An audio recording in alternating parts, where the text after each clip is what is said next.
Okay guys, welcome to Daddy Share Space and welcome back to my shop. So right here behind me I have another unboxing. Now these two boxes came together and we're gonna go ahead and jump right into it and get the unboxing done. Let's go ahead and do it.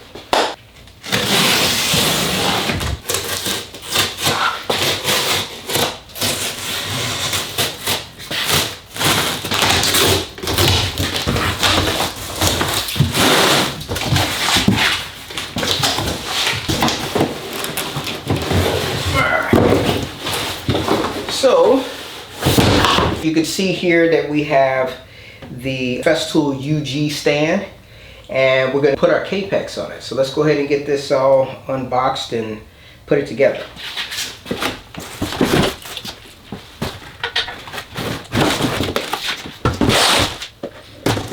Okay, so far we just have three components. We have some bolts and an Allen wrench.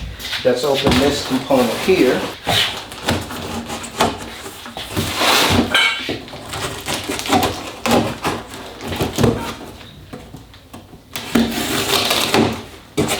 And if you look on the box here, you can see that it's protruding through on multiple locations.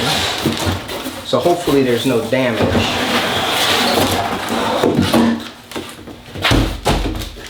Alright, as we look at it,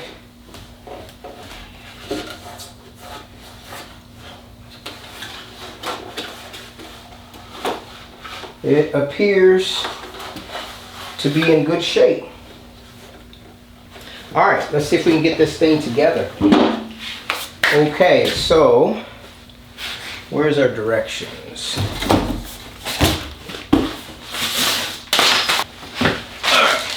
So the directions are here, and it also comes with a few screws inside of here. So let's take a look at this. So it looks like the first thing I want to do is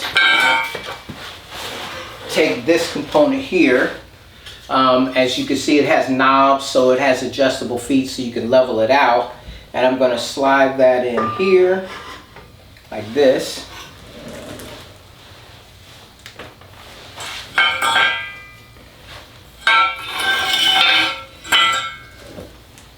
And then we're going to put screws in here, here, and there. So there's 4 of them. We'll pop this in. This.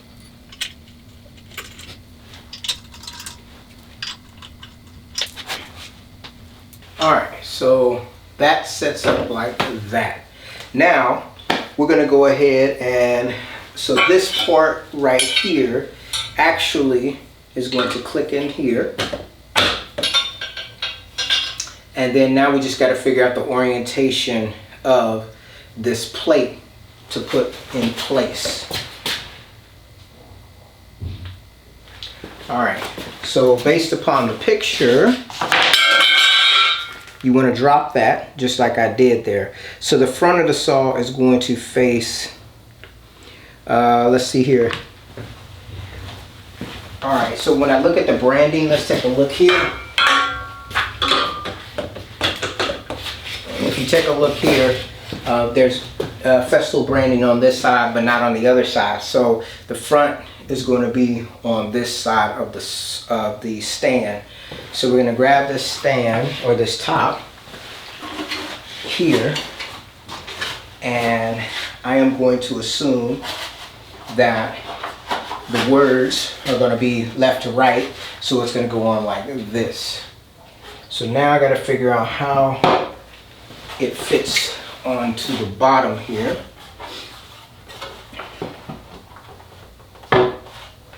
Okay, so I know for one thing, the green tab goes on there, and then it's just determining if you take a look.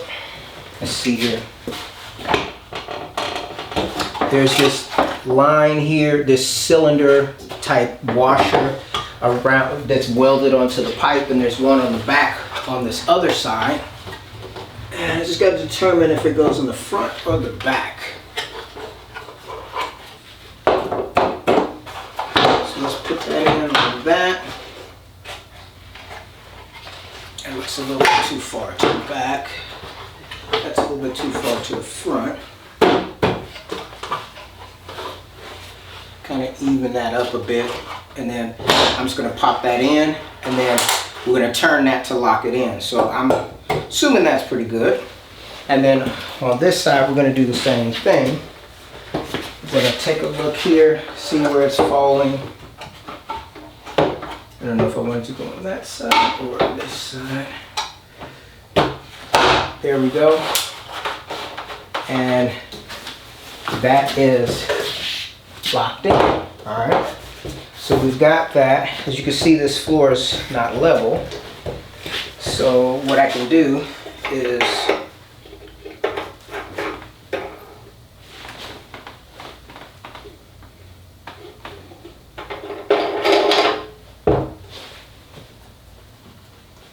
level that out, and I can snug it up just like that. So now, no more tipping. So that's pretty cool. All right, so we've got that. So if you didn't know, or if you're unfamiliar with this stand, so this has the plastic base. And since it has the plastic base, this is not for the Kapex 120.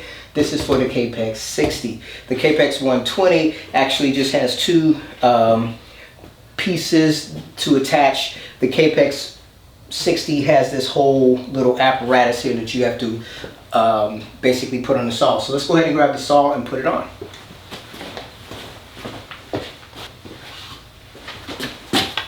All right.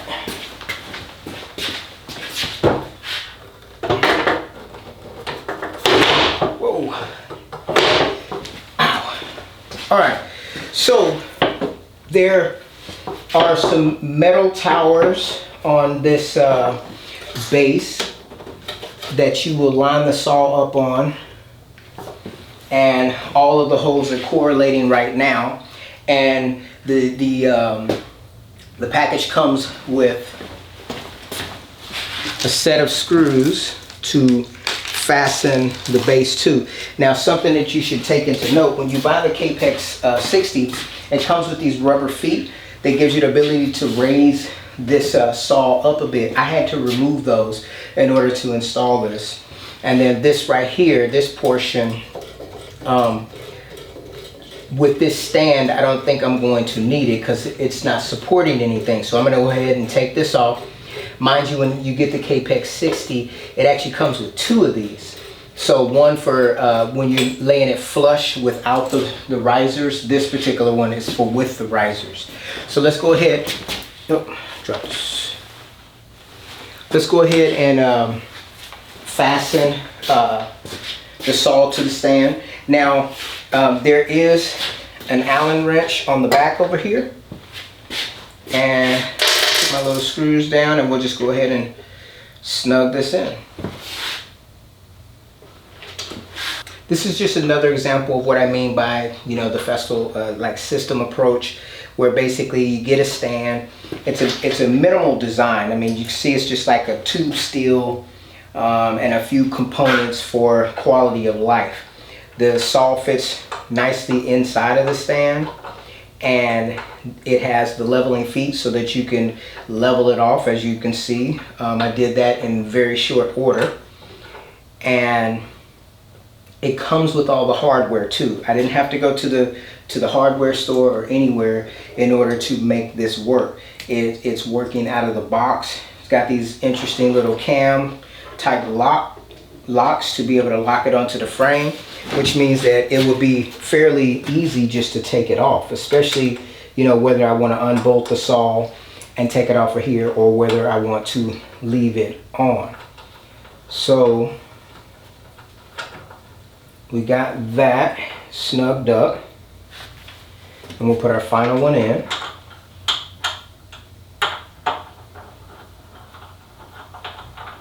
Of all the tools that I've purchased recently, I have to be honest, this one here, I was surprisingly more excited than I have been about a lot of the tools that I purchased, because of the functionality that is afforded with this particular setup. Obviously, it's a miter saw stand, and I can get my full cut capacity. Look at the narrowness of this, you know, as far as the compactness. So I assume that there's going to be no problem with me just wheeling this out the door when I need to. And so now that the saw is secure, it's locked, it's in place, what this gives me the ability to do is I can lift this up, fold this over,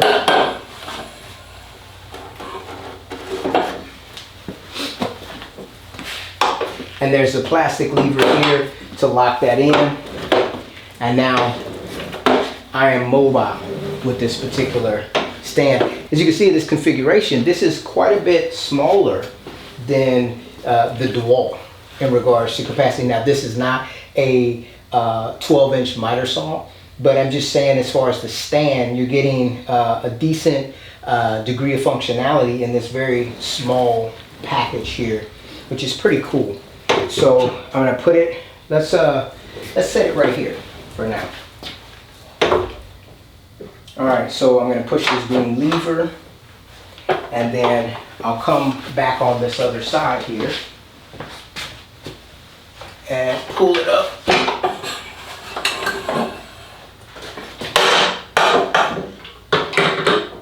And it snaps into place. All right, so now we have, you have to kind of tilt it back to roll it to wherever I want it to be. And there you go, I've got my miter saw cut station. Now, of course, this is not extending me off very far as my ability to make cuts. Now, something that I see here that is a little bit different. So I see this is not level right now with this particular base. So I'm gonna have to take a look at that and see why that is. Now you see the floor has adjusted again. This is one of the things about when you have a garage shop like this. So now I need to tinker back over here. I'll tinker with that in a bit or whatever to get that nice and leveled out. So so I'm going to take the saw back off because I want to take a look. There's these green apparatuses underneath the saw, which I see there's a protrusion here, right here. It's not flush. So let me take that off real quick and let's see what that's all about.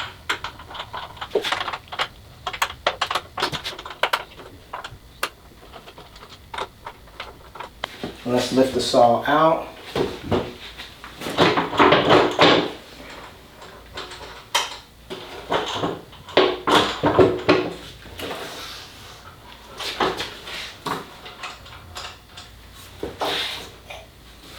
Straight up and out. I see that there's these, what do you want to call them? These green apparatuses here. So on the bottom there are knobs, so you can actually level this out. So, okay, that's pretty cool. I didn't notice that before. So you can actually turn this down and up accordingly. So let's put the saw back on and see how that works.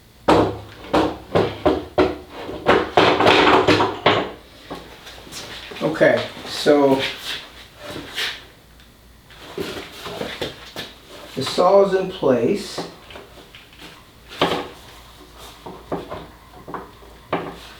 And it's lined up with the hole. So now what I want to do, right here, I'm not level. So I want to lower the saw. And there are 4 knobs underneath the saw. It's going to give me the ability to make this flush. Put my screws back in here.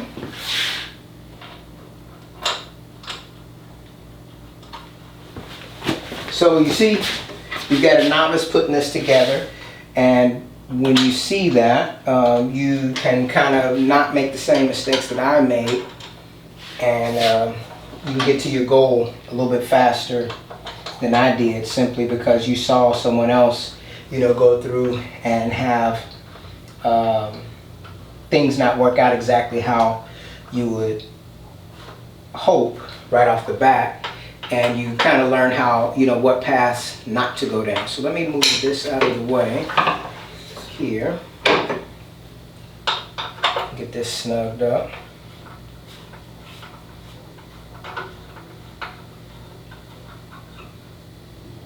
That's good.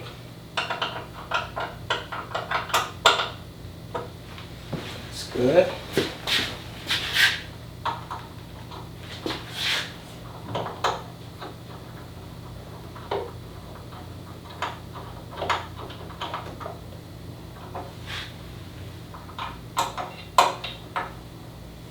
Snug it there.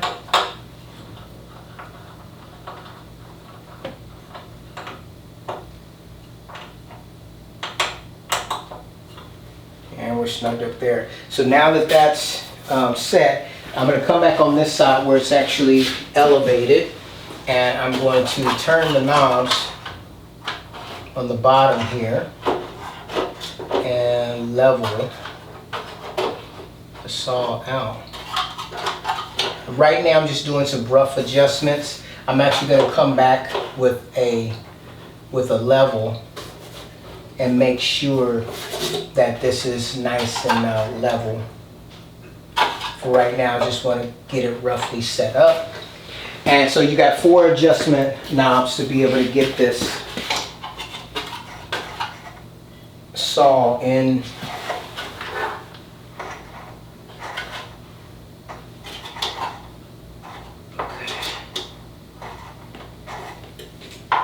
Another thing I just learned just now, in order to get this to work, it actually needs to be loose, cannot be tight,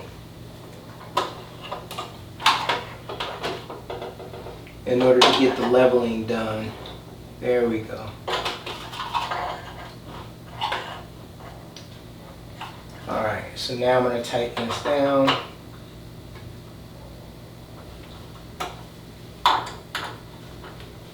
Pretty cool, nice little built-in feature. Wasn't super hard to find, but there we go. So we've got that set up. So let's go ahead and proceed with the unboxing. So here we have our other package. Let's go ahead and open it up.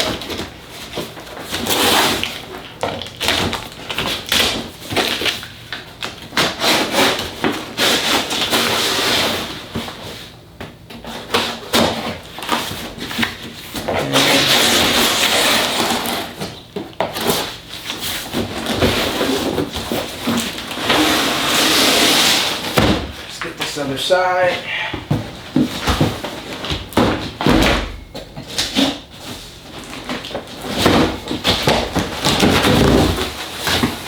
And there you go.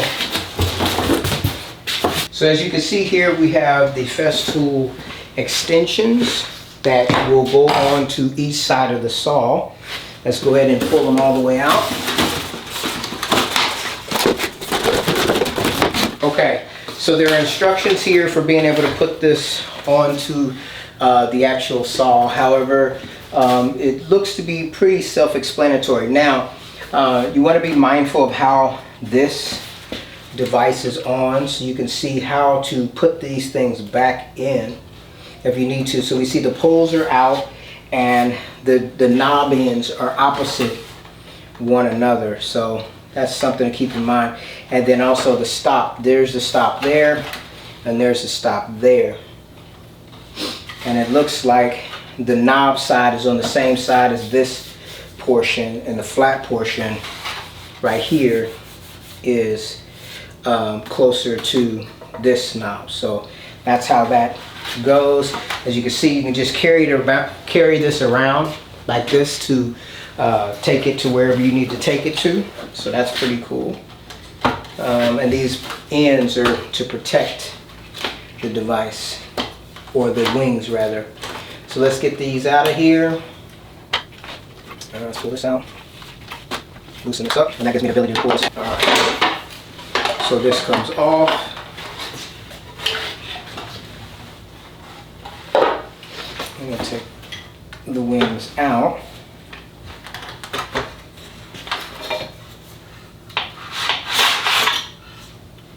Set that right there.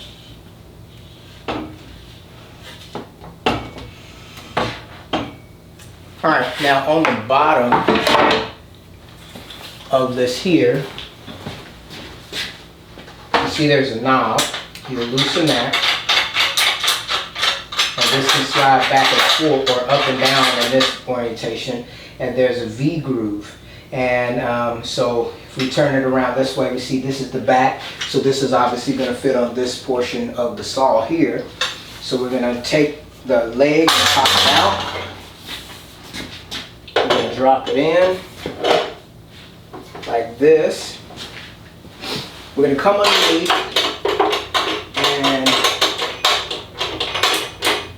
slide that in place, and we're going to tighten it down.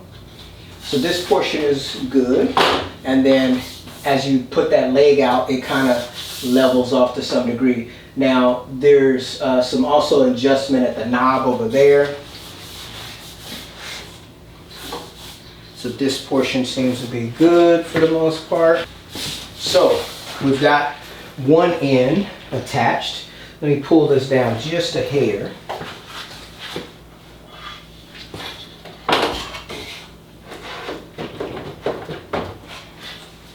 And then let's try to get the other portion on. So again, taking a look at the bottom here. All right, I'm going to loosen this.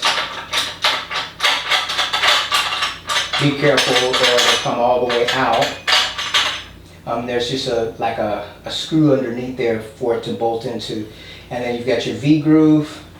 Flipping it around, you see you've got your channel on the back, so that's going to go towards the back of the saw. Let's go ahead and put that up here. Let's kick out the leg.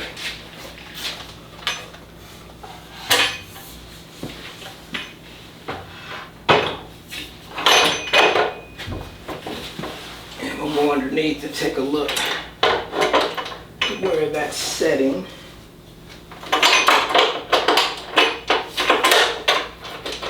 That in,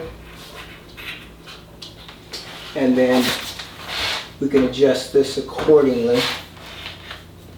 Okay, and you can tighten it however you'd like.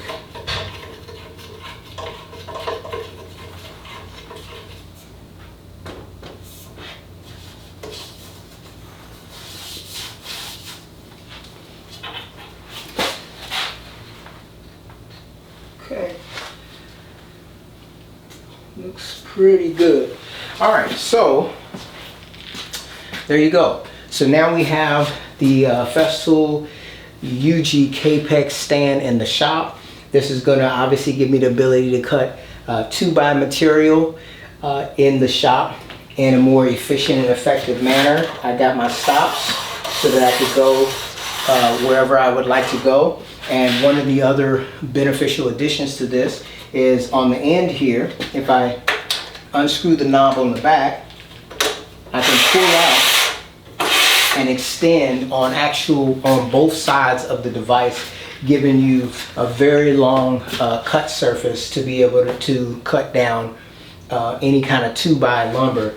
The capacity of saw cross-cutting is about, I want to say like 12 inches. So anything 12 inches and under, I will be cross-cutting on this particular station. And you already saw the saw when I actually removed the wings, how small and compact it is, which is going to make it very easy to get about. I will, do a small video comparing this to my DeWalt stand that I have. And then, as you can see, if you look at this configuration here, if I wanted to, I could put like sustainers down here under each side. There is a way to where you can actually attach this to a bench top if you didn't want to use the rolling UG stand. So there's multiple functions that you can utilize with this particular setup. For me, this is a nice setup because I can actually, with the battery powered saw and the rolling base, I can cut outside of the shop if things get too congested in here, i.e. like if I have to work on a car or something like that, then I can just simply change things around, change the whole shop around. and give myself the option to work inside or outside. So very happy about this addition to the shop. I kind of feel like this really kind of rounds out things with the addition of this and my Festool table saw with the UG stand for that, and then my MFT table is going to give me a whole lot of versatility within my working space. I'll be able to work inside, I'll be able to work outside, I'll be able to get repeatable cuts on both the table saw, on the MFT, and on the miter saw station. I remember seeing in one of the comments on one of my videos where someone made a comment about they cringe when they see me cutting 2x lumber on my MFT here. Well, you don't have to see that anymore. I'll be able to cut it right here on this Festool UG stand. Now, depending upon how well this works out for me and in my shop, obviously I have a limited amount of shop space within the shop. However, I may eventually get the stand for the 120, and not so much so that I need all of this ×2, but more so because of the fact that I like the mobility of the stand and the compact design. I think initially, maybe for the first year or so, I'm probably just going to go ahead and build a stand for my Kapex 120 just so that I'm able to you know, develop some skills in building, and then I'll be able to compare and contrast. Now, I don't at least at this season, I don't believe that my building abilities are going to be to the ability where I can make something quite as sleek and minimalistic. I'm thinking that what I would build would be a little bit more bulky and a little bit heavier by comparison, especially being that I don't do any kind of metalworking to date in the shop. This stand is made out of, you know, obviously tube steel, some aluminum extrusions, and plastic. And so in this particular shop that I have, you know, it's primarily like a woodworking shop. I do have a few metal cutting tools, but I don't have the ability to like really fabricate metal and such. So in my opinion, if you want something to be as light as it possibly can, and then also to have some multiple functionalities, you know, you have to choose whether you're going to use you know, wood, which is going to be bulkier because the smaller you make it, the more brittle it can become, and then versus, you know, durability. So obviously if you move towards working with metals, as you can see in this stand is not made out of wood, it's made out of, you know, metals and plastics, which offer, you know, portability, increased portability. And as I've explained so many times on my in my videos, this shop has to be transformed, if you will, so that I can actually work on a car in this space. So again, that's why I've kind of gone down this Festool line. You saw how compact the stand was, you know, that in relationship to the UG stand for the table saw. I can put things away, and you know, you can store your sustainers up against the wall and get it out of the way. And even this bench here that I have for my MFT, you know, this portion down here doesn't have to be here. I can actually take off the rail and the hardware and just lean this whole table up against the wall if I so chose, and that, you know, would decrease the footprint of this. Now, I like how it is now because I can wheel it about the shop, which makes it convenient in that way. But who knows, later on down the line, as I get more familiar with working with my Festool tools, I may end up getting to the point to where I may do away with my big MFT because it takes up 4 foot by 8 foot all the time. And if I do away with that, and maybe like get a second MFT and use those as my long cutting station, and you know, it all kind of folds up and goes away, which would be super ideal. Now, honestly, I haven't figured out how that's going to work out when you start talking about ancillary tools that I have. Like, I do have a bandsaw in the shop, I do have a planer, I do have a joiner, I have a Ryobi